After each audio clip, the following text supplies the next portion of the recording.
Welcome back to Biz Freedom Blueprint and session 17 out of 30.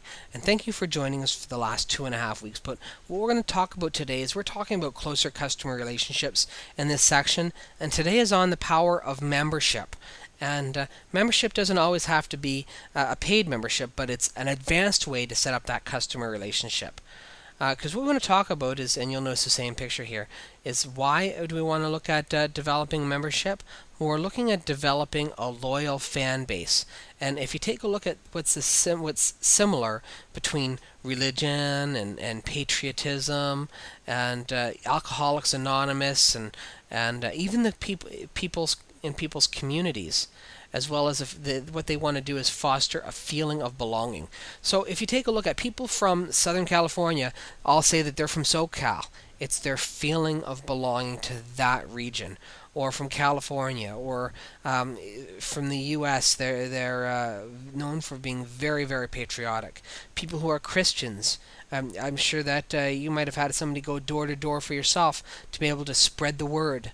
As well as especially Alcoholics Anonymous is a support group that bands together, and the only way that people have learned to be able to kick this habit is to be able to realize that they're not alone, and everybody needs to have that feeling that they're not alone.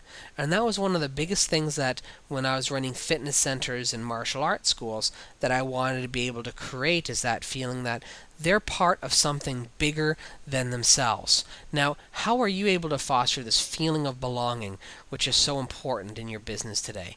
So this is what you're going to need to know. First, what do your customers all have in common?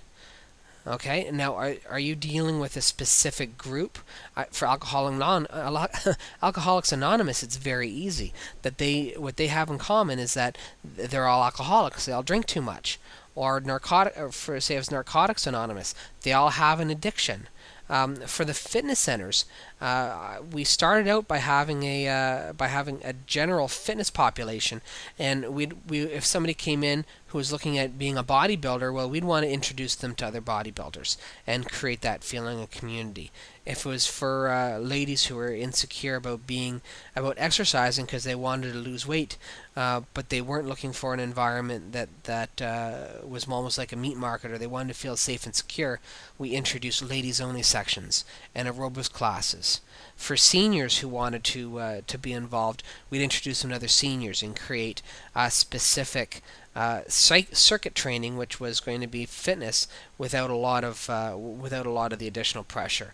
And eventually, with the fitness centers, we actually moved to a community fitness center, which was all and there wasn't any showers or steam rooms. It was all about creating that feeling of community.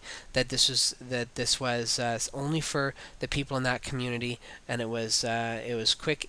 Get in, get out, and get home.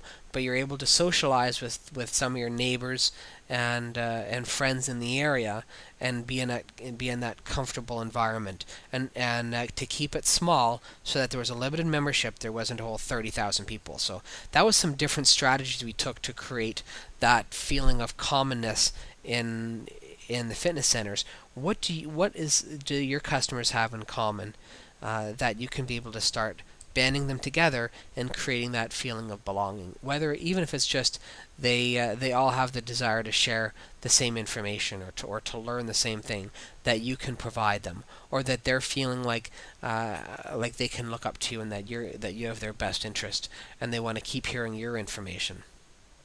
The next thing is, how can you make it more compelling? How can you make it that they're involved with something that's a little bit bigger than them? Maybe they receive a special card, or there's something that they get every single month by being a member, or maybe it's exclusive access. What can you do to make them feel special for being a member? Right, and what this is called the velvet rope. And if you've ever gone to a nightclub, or a very popular nightclub anyways, they always have somebody standing at the door and saying, well, you can't get in because you're not on the list. Okay, it's a very popular technique in advertising, where say advertising for credit cards. Not everybody can be accepted for specific credit cards, so they have you fill out an application. It's a way of them placing that velvet rope in front of you, where you know what, not everybody can be involved. How can you have that to make it a little bit more compelling that not everybody gets the same thing that they're going to get for being a member of your group? Okay, as well as you want to make sure that you develop people who prefer market preference. How can you get them referring their friends and neighbors to you? Just like we were talking about in the very first session with Steve Jobs and Apple, where people now, they don't want just a basic MP3 player. They want an iPod, or they want the special iPod Touch or iPod with video on it. Uh, but what's happened is it's become market preference, where it's separated itself from all of the other MP3 players by providing specific experience. How can you gain that market preference and get people to join the iPod club? And then you want to know that you own, by doing this, you can own your market. Right? Like right now, iPod has a dominant share of that market.